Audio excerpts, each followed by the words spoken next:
Perhatikan nanti, kalau hanya 100 pip dapat, mungkin dapatnya juga bukan di 5 menit itu, bisa juga di candle berikutnya. Yang penting tidak butuh waktu lama, tidak perlu menginap besok baru profit, karena itu sangat membahayakan dengan ketahanan kalau kita menggunakan jangka pendek ya, dan modalnya kecil tentu.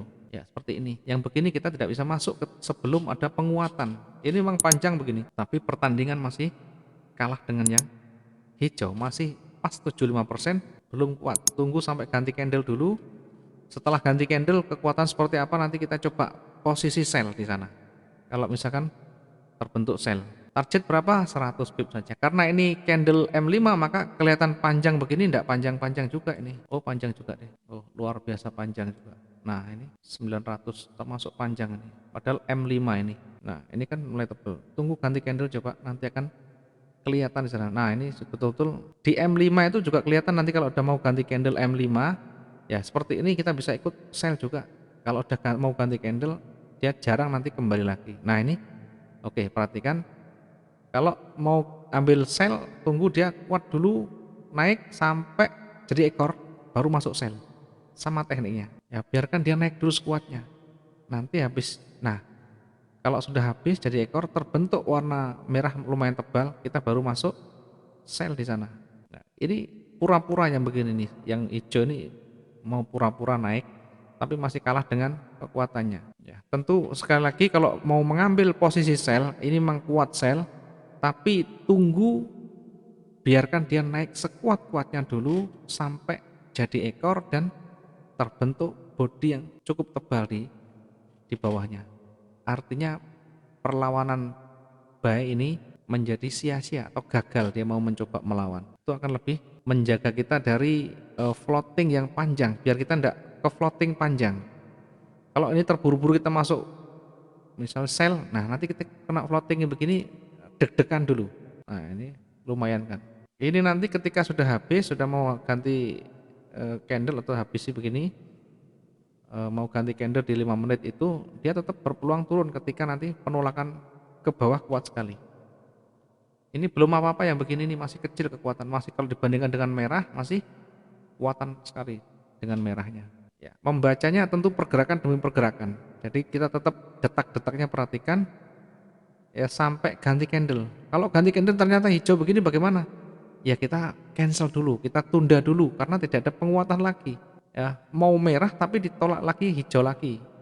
Berarti batal, tunggu lagi sampai nanti betul-betul sell ini kuat atau sel ini tambah lagi merah lagi. Ya, begitu caranya. Oke, ada lagi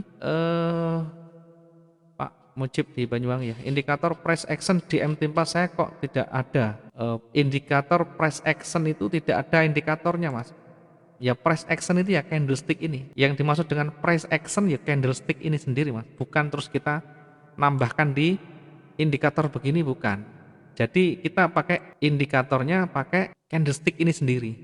Pergerakan price action itu pergerakan harga begini, running begini, kita tadi seperti saya sampaikan, kalau terbentuk nanti ekor bagaimana, kalau nanti bodinya di atas kecil, di bawah ekornya panjang bagaimana, itulah yang namanya price action. Sehingga price action ini ya candlestick itu sendiri, bukan indikator tambahan, bukan indikator bawaan. Ya polosan begini namanya price action atau candlestick ya. Jadi bukan tambahan indikator, bukan indikator. Maksud saya itu candlestick ini ya indikator, dan indikator yang paling akurat di emas ya candlestick ini atau price actionnya ini. Gitu Pak Mujib ya. Jadi candlestick inilah yang namanya indikatornya. Kalau mau naik berarti ada sinyal naik, kalau mau turun ada sinyal turun di sana. Dari mana? Dari candle-candle ini. Ya, masing-masing punya pola membaca. Kayak tadi yang seperti ini misalkan tadi ya. Ini adalah hammer, di mana hammer ini adalah penolakan atau sinyal candle reversal, dia mau balik ke atas. Dari tren turun jadi naik. Ini adalah salah satu cara membaca candle. Nah, seperti ini. Ketika sudah merah, kita ambil posisi sell di sana, sell di sini. Atau kita tunggu koreksi naik ke atas sedikit, tek. Nah, ini sell di sini. Ya, kita lihat nanti kita profitnya berapa. Misalkan taruh di angka ini. Ya, 1983. Kemudian dilihat menitnya berapa, tentu kita lihat dengan pergantian candle. Ini kurang 1 menit, enggak apa-apa, enggak masalah, nanti tetap bisa profit yang begini nih. Karena dia mau ganti candle yang 5 menit, masih posisinya tekanan ke bawah kuat sekali, ini terbentuk jadi ekor begini, artinya buyer gagal untuk mencoba melawan. Target berapa? 100 saja, enggak usah muluk-muluk. Ya, perhatikan kalau di sini tadi entry, nanti dapatnya di mana. Kalau 100 itu berarti paling tidak segini, ya. Paling tidak di area ini nanti kita profitnya. Ya, kejauhan. Ya, dari sini tetap kita masih yakin dia bakalan turun karena tangganya juga turun. Ini mencoba dia tidak kuat sudah. Yang penting tentu harus dilatih dengan pergerakan pergerakan cepat begini. Kalau tidak biasa deg-degan. Saya sendiri kalau pergerakan panjang begini, pergerakan yang cepat begini, saya anggap wah ini ini volatilitas tinggi di H1. Ternyata kalau di M5, wah M5 ternyata. Kalau yang cepat begini biasanya saya buru-buru ambil posisi kalau cepat begitu, memanfaatkan pergerakan. Kalau di H1 pergerakan cepat, berarti kalau di M5 jauh lebih cepat lagi nanti. Ya tentu walaupun kita pasangi tadi ini sell, kita tetap perhatikan risk management atau batasan resikonya. Ya, tetap kita batasan resikonya ada. Tujuannya adalah untuk membatasi kerugian kita lebih banyak. Jadi maksimum di angka itulah yang kita batasi. Ya begini, kalau di time frame kecil kan banyak indikasi atau banyak candle, pergerakan candle itu seolah-olah mengaburkan bagi saya nih. Seolah-olah naik dia turun, seolah turun dia naik lagi. Begini, saya paling tidak suka makin kencang begini, makin banyak pergerakan yang betul-betul tidak jelas, karena kita hanya ngambil kecil, tidak cepat-cepat dapat. Nah, ini kan cuma 100 sekian, belum kena spread, masih belum profit. Paling tidak tambah spread 100, dari 145 atau 150 di sini baru dapat. Tapi saya yakin pasti dapatnya ini nanti. Tidak tahu di candle keberapa. Baik, ada lagi pertanyaan yang mau disampaikan? Silahkan sampaikan saja yang belum jelas. Dengan teknik candlestick ini akan jauh lebih cepat kita menganalisa dan membaca peluang yang ada. Kemudian jangan lupa untuk menerapkan money management dan resiko manajemennya, karena kuncinya juga di situ. Coba dengan latihan. Ya, kalau teman-teman suka dengan jangka panjang, maka perbesar modal, perbesar modal. Kemudian perkecil lot.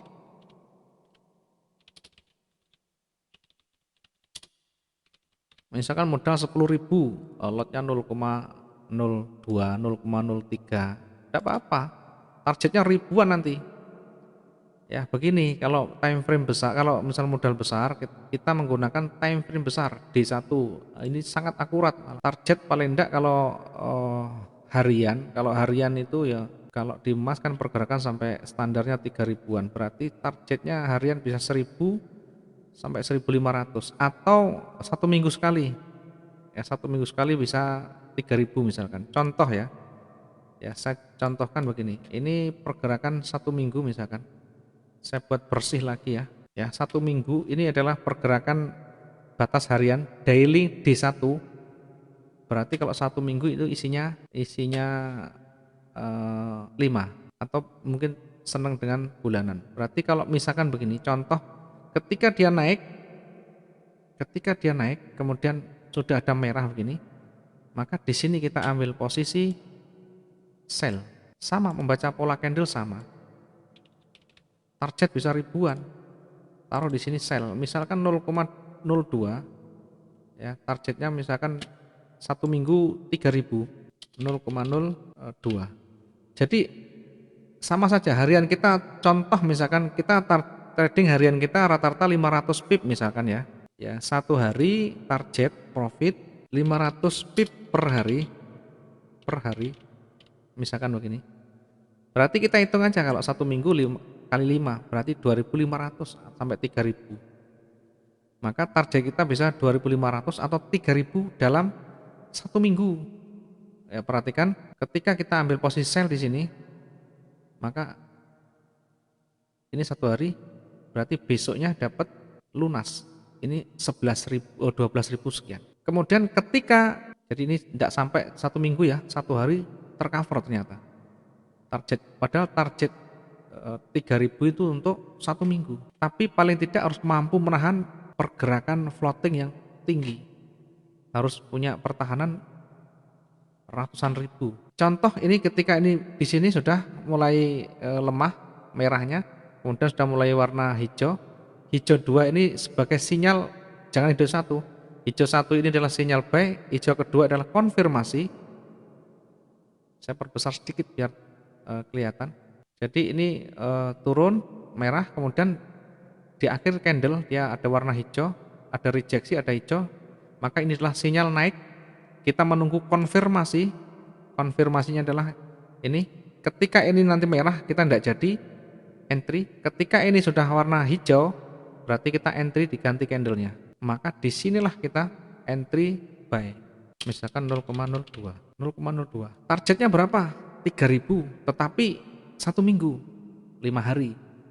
Berarti ketika kita masuk di sini, pertama kita kena floating 2.000 sekian. Berikutnya di hari berikutnya masih kena floating 2.000, artinya 2.300 lah kena floating. Masih pertahanan harus di atas 50.000, paling enggak ya puluhan ribu, ratusan ribu kalau bagus. Kemudian targetnya 3.000, nah lunas di 2 hari.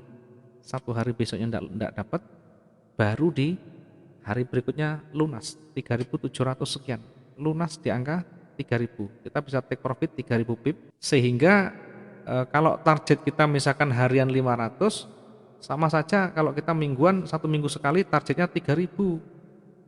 Tapi ya itu tadi, begitu entry kita biarkan stop loss take profit ya. Berarti kalau misalkan targetnya 3.000 ya, targetnya misalkan 3.000 dikalikan 0,02, $60 1 minggu. Kalau dibagi dengan 5 hari kerja, berarti target harian kita adalah $12.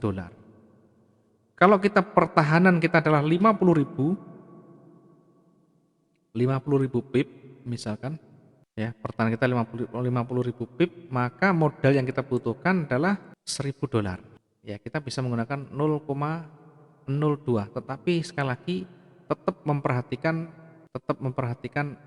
risk management, tetap memperhatikan price action yang terbentuk di sana. Selagi tidak ada sinyal tidak masuk. Kalau sideways tidak masuk. Ini sideways begini tidak boleh masuk. Ini namanya sideways. Area sideways ini naik turunnya sama atau hampir sama. Ketika masuk tentu harus berada di ujung. Nah, contoh begini, berada di ujung naik ketika sudah mulai ada merah dan merah lagi baru ikut. Tapi kalau misalkan ini jadi hijau, maka kita batal di sana. Kita tidak bisa masuk lagi di sana. Kita menunggu lagi, peluang lagi. Ya, contoh lagi misalkan ini trennya turun, kemudian dia mulai beranjak naik. Naik pertama ini tidak bisa dijadikan patokan karena ini baru sinyal awal. Baru sinyal kedua ini sinyal konfirmasi namanya. Ya, ini baru kita konfirmasi. Di candle berikutnya kita baru entry, di hari berikutnya ini baru entry-nya buy di sana. Targetnya 3.000 tapi 5 hari. Jadi 5 hari itu 1 hari biarkan bergerak naik turun, biarkan sampai ada take profit dan stop loss di sana. Ternyata 1 hari lunas dibayar. Kalaupun mau masuk lagi entry tentu harus ada sinyal lagi. Kalau misalkan ini merah, ini hijau enggak bisa. Harus di puncak dan ada sinyal. Ini misalkan ini ada merah lagi, ada hijau, 2 kali hijau masuk. Kenapa? Karena merah ini hanya koreksi dari tren naik ini. Ini hanya koreksi, singgah sebentar, ada merah, ada hijau 2, ini sudah memperkuat posisi buy lagi. Maka kita entry-nya di sini lagi. Nah, di sini ya di candle kecil ya. Ya di candle kecil ini. Kalau saya gambar di candlenya ini, candle ini. Ya, candle di sini ya.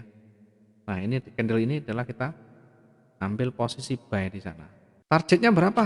Kalau mingguan sekali lagi 3.000 pip. Kalau 1 hari tidak bisa, 2 hari, 3 hari, sampai 5 hari karena mingguan. Ternyata 1 hari dibayar tunai juga. Ya, tentu kalau di time frame D1 jauh lebih akurat daripada H4, daripada H1, daripada M30 dan sebagainya. Makin tinggi time frame makin akurat di sana. W1 misalkan. Sama, semakin tinggi makin akurat kelihatan di sana. Contoh begini ya. Berarti kalau W1 targetnya tentu nanti lebih lama lagi, 1 bulan sekali. Kalau 1 minggu 3.000, 1 bulan berarti kalikan 20. 3.000 dikali 20 dikali 20, 60.000 dalam 1 bulan. Ya tentu dalam kondisi yang harus sinyalnya kuat, tidak boleh sinyal hanya koreksi kita jadikan patokan. Contoh begini, ini adalah tren naik, kemudian ini ada sinyal turun, tetapi trennya naik bukan tren turun, trennya naik, maka kita bisa lihat atau kita bisa tentukan nanti ada sinyal naik lagi baru kita masuk. Ini adalah koreksi namanya. Koreksi itu ketika tren kemudian dia mencoba melawan tetapi sebatas seleher atau sebahunya. Kemudian setelah naik, ya tentu setelah naik memperkuat posisi buy lagi. Tentu harus lebih tinggi lagi. Karena di sini adalah titik puncaknya, maka tunggu setelah dia breakout atau lebih tinggi dari ini. Di sini kita ambil posisi buy karena sudah naik atau breakout dari garis yang kita buat ini. Ini puncaknya, ini koreksi, ini naik lagi dan naiknya sudah breakout dari titik puncaknya. Ini breakout namanya. Breakout ini belum, ini yang sudah hijau tebal. Maka di sini mulai entry buy di sana. Entry buy target 60.000 karena 1 bulan. 20 candle, masih kena floating, masih belum dapat, masih kena floating, belum dapat. 6.000, 10.000, tidak bisa, 11.000 tidak bisa. Maka berapa hari, berapa minggu kita bisa profit dari sana ya, yang pasti tetap kena 60.000 itu di mana ya, oh belum dapat ya karena bulanan, karena targetnya adalah bulanan, ini belum selesai 1 bulan. Atau misalkan kalau kita kira-kira misalkan kita tidak terlalu muluk-muluk, misalkan target kita hanya misalkan 10.000 ya tidak apa-apa, terserah. Dan itu perlu latihan dan perlu dicoba. Yang jelas semakin tinggi time frame semakin akurat di sana.